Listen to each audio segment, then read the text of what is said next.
ಬರೆದಿರುವಂತಹ ಒಂದು ಸುಂದರವಾದ ಕವಿತೆಯ ಕವನ ಸಂಕಲನವನ್ನ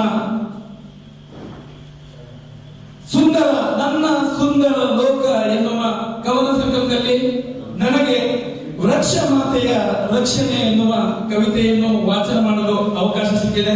ಅದಕ್ಕೆ ಆ ಕುಮಾರಿಗೆ ನಾನು ತುಂಬ ಹೃದಯದ ಧನ್ಯವಾದಗಳು ಅರ್ಪಿಸುತ್ತಾ ಈ ಕವನವನ್ನು ವಾಚನ ಮಾಡ್ತಾ ಇದ್ದೇನೆ.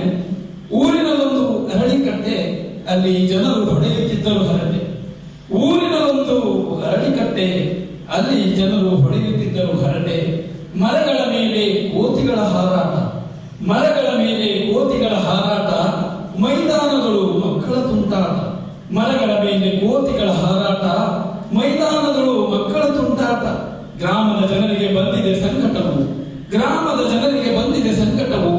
ಪ್ರಾಣಿ ಪಕ್ಷಿಗಳಿಗೆ ಒದಗಿತು ಕಾಟವು, ಪ್ರಾಣಿ ಪಕ್ಷಿಗಳಿಗೆ ಒದಗಿತು ಕಾಟವು. ಕಾರ್ಖಾನೆಗಳು ಬಂದು ಕತ್ತರಿಸಿದ ಮರಗಳನ್ನು ವೃಕ್ಷ ಮಾತೆಯು ಬೇಸರಪಟ್ಟು ಕಂಡು ಇವರು.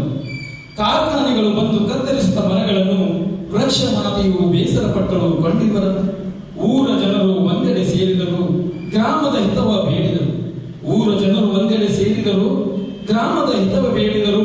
ಅರಳಿ ಕಟ್ಟೆಯ ಸುತ್ತ ನಿಂತರು, ಅರಳಿ ಕಟ್ಟೆಯ ಸುತ್ತ ನಿಂತರು. ಮರಗಳ ಬಗ್ಗೆ ಚರ್ಚಿಸಿದರು, ವನದೇವಿಯ ರಕ್ಷಿಸಲು ಪಣ ತೊಟ್ಟರು. ಹಳ್ಳಿ ಜನರೆಲ್ಲ ಅಭಿಯಾನ ನಡೆಸಿದರು. ವನದೇವಿಯ ರಕ್ಷಿಸಲು ಪಣ ತೊಟ್ಟರು. ಹಳ್ಳಿಯ ಜನರೆಲ್ಲ ಅಭಿಯಾನ ನಡೆಸಿದರು. ಸಸಿಯ ನೆಡುತ್ತ ರಕ್ಷಿತ ಅವುಗಳನ್ನು ಜಗಕ್ಕೆ ಕಲಿಸಿದರು ಮಾನವತೆಯನ್ನು. ಸಸಿಯ ನೆಡುತ್ತ ರಕ್ಷಿತ ಅವುಗಳನ್ನು ಜಗಕ್ಕೆ ಕಲಿಸಿದರು ಮಾನವತೆಯನ್ನು. ಅವಕಾಶಕ್ಕಾಗಿ ಧನ್ಯವಾದ.